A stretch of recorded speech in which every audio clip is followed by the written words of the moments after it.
قریب ترین راستہ اتباع سنت کا ہے۔ حضرت عارفی قدس اللہ تعالیٰ سے روح جن کی یہ کتاب ہے، وہ ہم سے فرمایا کرتے تھے کہ بھائی میں نے یہ اس لیے لکھی ہے کتاب کہ اس کو پڑھو، یہ ایک ڈائری ہے کہ جس کے ذریعے یہ دیکھو کہ اس میں کیا لکھا ہے، کیا طریقہ رسول کریم صلی اللہ علیہ وسلم کا بیان ہوا ہے، اور پھر اپنا جائزہ لیتے رہو میں کیسا کر رہا ہوں۔ جہاں فرق معلوم ہو تو اس نیت سے کہ میں نبی کریم صلی اللہ علیہ وسلم کی سنت کی اتباع کروں، اس نیت سے پڑھ کر اس کو اپنی زندگی میں اپناؤں۔ اللہ تبارک و تعالیٰ تک پہنچنے کے بہت سے راستے ہیں، یہاں تک کہ صوفیاء کرام نے یہ بھی فرمایا کہ طرق الوصول الی اللہ تعالی بعدد انفاس الخلائق، اللہ تعالیٰ تک پہنچنے کے اتنے راستے ہیں جتنے انسان مخلوقات جتنی سانس لیتی ہے، ان سانسوں کی تعداد جتنی ہے اتنی ہی اللہ تعالیٰ تک پہنچنے کے راستوں کی تعداد ہے۔ کیا مطلب ہے اس کا وہ اس وقت موضوع نہیں ہے، لیکن بہرحال اللہ تعالیٰ تک پہنچنے کے راستے مختلف ہیں۔ اور آپ نے سنا ہوگا کہ صوفیاء کرام کے ہاں جب کوئی شخص اللہ تبارک و تعالیٰ تک پہنچنے کے لیے اپنی اصلاح کے لیے جاتا تھا تو لمبی لمبی ریاضتیں مجاہدے کرائے جاتے تھے، بڑے واقعات اس کے مشہور ہیں۔ لیکن ہمارے حضرات بزرگوں نے یہ فرمایا، خاص طور سے حضرت گنگوہی رحمۃ اللہ علیہ، حضرت مولانا قطب الارشاد حضرت مولانا گنگوہی رحمۃ اللہ علیہ نے فرمایا کہ سارے راستوں سے سب سے زیادہ آسان بھی اور مفید بھی اور اجمل بھی اور اکمل بھی راستہ ہے اتباع سنت۔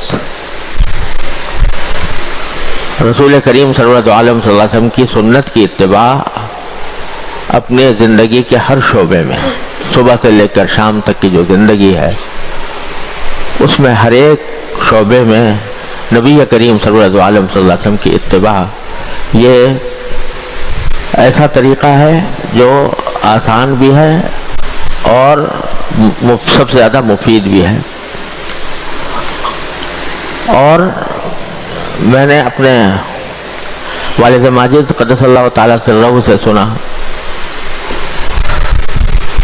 اور انہوں نے بھی اپنے کسی بزرگ کے حوالے سے بیان فرمایا کہ اس طریقے میں فائدہ یہ ہے کہ جب اس طریقے پر بندہ چلتا ہے تو اللہ تبارک و تعالیٰ خود کھینچ لیتے ہیں اس کو، اس میں جذب کی صلاحیت ہے۔ ایک ہوتا ہے سلوک اور ایک ہوتا ہے جذب۔ سلوک یہ ہے کہ آدمی چلتا جائے چلتا جائے چلتا جائے منزل کی طرف راستہ قطع کرتا جائے۔ ایک یہ ہے کہ جس منزل کی طرف جا رہا ہے اللہ تبارک و تعالیٰ کے پاس پہنچنا چاہتا ہے تو وہاں سے اس کو خود کھینچ لیا جائے۔ اللہ یجتبی الیہ من یشاء، اللہ تبارک و تعالیٰ اپنی طرف کھینچ لیتے ہیں۔ اس میں جذب کی صفت ہے اتباع سنت میں۔ کیوں؟ اس لیے کہ حضور نبی کریم صلی اللہ علیہ وسلم اللہ تبارک و تعالیٰ کے محبوب ہیں، اللہ تبارک و تعالیٰ کے محبوب ہیں، اور محبوب کی ادا، محبوب کی خاصیت یہ ہوتی ہے کہ جو اس سے محبت کرنے والا ہوتا ہے وہ اس کو اپنی طرف کھینچتا ہے۔ تو اتباع سنت سے محبت پیدا ہوتی ہے۔ یحببکم اللہ، اللہ تبارک و تعالیٰ سے اگر محبت رکھتے ہو تو اتباع کرو نبی کریم صلی اللہ علیہ وسلم کی، تو یحببکم اللہ، اللہ تمہارے سے محبت کرے گا۔ تم کیا کرو گے محبت اللہ سے؟ اللہ تم سے محبت کرے گا، یحببکم اللہ۔ تو جب اللہ محبت کرے گا تو محبت کرے گا تو اپنے پاس نہیں بلائے گا۔ ہونا تو یہ ہو چاہیے کہ ہم محب ہوں وہ محبوب ہو، ہم محبت کرنے والے ہوں وہ محبوب ہو۔ لیکن اتباع سنت کے نتیجے میں وہ محب بن جاتے ہیں، ہم محبوب بن جاتے ہیں. اتبعونی یحببکم اللہ. تو جب اتباع کر رہے ہوں گے تو اس وقت اللہ تبارک و تعالی محبت فرمائیں گے، تم محبوب بن جاؤ گے. اور محب جو ہوتا ہے وہ اپنے محبوب کو اپنے پاس کھینچتا ہے. لہذا اتباع سنت وہ راستہ ہے جس میں اللہ تبارک و تعالی خود اپنی طرف کھینچ لیتے ہیں. اور سنت جس قسم کی بھی ہو، چھوٹی ہو بڑی ہو، دیکھنے میں معمولی معلوم ہو رہی ہو، لیکن جب بندہ نبی کریم سرور عالم صلی اللہ علیہ وسلم کی سنت کی اتباع کی نیت سے وہ عمل کرتا ہے، چاہے وہ کتنا ہی چھوٹا نظر آ رہا ہو، تو یحببکم اللہ کا اثر ضرور متحقق ہوگا. میرے شیخ حضرت عارفی قدس اللہ تعالیٰ سرہ فرمایا کرتے تھے کہ جس وقت تم فرض کرو بیت الخلاء میں داخل ہو رہے ہو اور اللہم انی اعوذ بک من الخبث والخبائث جو سنت ہے وہ دعا پڑھ کر اور پھر بایاں پاؤں اندر پہلے رکھ رہے ہو، اس لیے کہ سنت یہ ہے کہ بایاں پاؤں پہلے رکھا جائے. جس وقت یہ عمل کر رہے ہو اس وقت تم اللہ کے محبوب ہو، اس واسطے کہ اللہ تعالیٰ نے فرمایا یحببکم اللہ، اللہ تعالیٰ محبوب کرے گا. مسجد میں داخل ہوتے وقت جب دایاں پاؤں رکھ کر داخل ہو رہے ہو نبی کریم صلی اللہ علیہ وسلم کی سنت کی اتباع میں، اور اللہم افتح لی ابواب رحمتک کہہ کر داخل ہو رہا ہے، اس وقت تم اللہ کے محبوب ہو. بات ساری کیا ہے کہ تنبہ ہو جائے، غفلت سے تنبہ کی طرف آ جائیں اور جو عمل کریں وہ نبی کریم صلی اللہ علیہ وسلم کی سنت کے اوپر عمل کرنے اتباع کی نیت سے کریں، تو پھر محبوب ہو تم اللہ کے.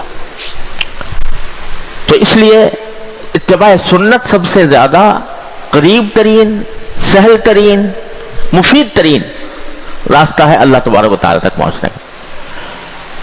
حضرت مجدد صاحب رحمۃ اللہ علیہ، حضرت مجدد الفسانی رحمۃ اللہ علیہ فرماتے ہیں، میں نے اپنے شیخ سے بار بار سنا رحمہ اللہ تعالی، وہ فرماتے ہیں کہ میں نے الحمدللہ جتنے علوم ظاہر تھے ان سب کی تکمیل کی، حدیث فقہ تفسیر، حدیث فقہ، عقائد، کلام، جو کچھ بھی علوم ظاہر تھے سب پڑھے، اللہ نے اس میں مجھے کمال تک پہنچایا. پھر میں نے علوم باطن کی سیر کی اور جتنے تصوف کے سلسلے تھے ان سب کو دیکھا اور برتا، ان سے گزرا، یہاں تک کہ ایسی مقام پر پہنچا کہ لوگ اس کے سامنے کہوں، کوئی کہے گا کہ یہ زندیق ہو گیا، کوئی کہے گا کہ یہ ملحد ہو گیا. لیکن واقعہ یہ ہے کہ میں اس مقامات تک پہنچا، یہاں تک کہ ایک مرحلے پر مجھے یہ فرمایا انہوں نے کیونکہ خود مجھے نبی کریم سرور عالم صلی اللہ علیہ وسلم نے خلعت پہنایا.